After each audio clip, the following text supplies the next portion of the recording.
अमन जी, जिस तरीके से पप्पू यादव की धुआंधार तरीके से एंट्री कही जाएगी जो कांग्रेस में हुई है, और साफ तौर पर कहते भी नजर आए थे कि ना पूर्णिया छोड़ेंगे ना कांग्रेस छोड़ेंगे, लेकिन उसके थोड़े ही वक्त बाद, थोड़े ही कुछ ही दिनों के अंदर वो सीट राजद के खाते में भी जाती है। बीमा भारती को उम्मीदवार बनाया जाता है, लेकिन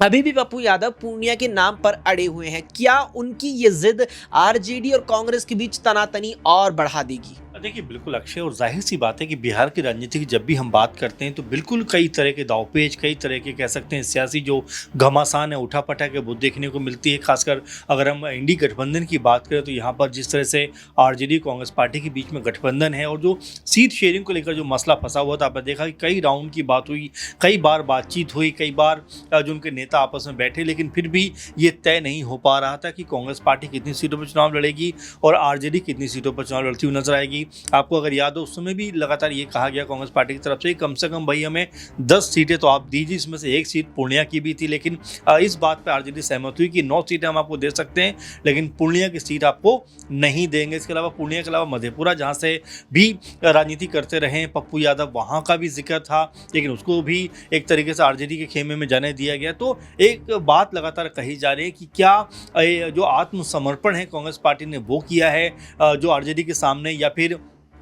पप्पू यादव को लेकर जो कयास थे कि पूर्णिया से वो चुनाव लड़ना चाहते हैं, मधेपुरा से वो चुनाव लड़ना चाहते हैं और कोई दोनों जगह से एक पर वो जाकर चुनाव लड़ सकते हैं। लेकिन हैरानी उस वक्त हुई जब ना सिर्फ पूर्णिया बल्कि मधेपुरा भी उनके हाथ से निकल गया। आपने सही कहा कि बड़े जो है हर्षोल्लास के साथ में और बड़े उत्साह के साथ में पप्पू यादव ने कांग्रेस पार्टी में एक तरीके से अपनी एंट्री की थी, अपनी पार्टी का भी विलय किया, लेकिन जिस तरह से कांग्रेस पार्टी को उनका स्टैंड लेना चाहिए था उसमें कहीं ना कहीं मुझे लगता है कि वो पीछे छूटते हुए नजर आ रहे हैं। ऐसे में पप्पू यादव जो अब भी ये बात कह रहे हैं कि भाई आप भले ही मुझे वहाँ से सीट मत दीजिए, लेकिन मैं अभी भी लोगों के दिलों में वास करता हूँ, निवास करता हूँ, और इसीलिए 4 अप्रैल को जब नामांकन के लिए मैं जाऊँगा तो जाहिर बात है कि भले ही मुझे निर्दलीय उतरना पड़े, लेकिन मैं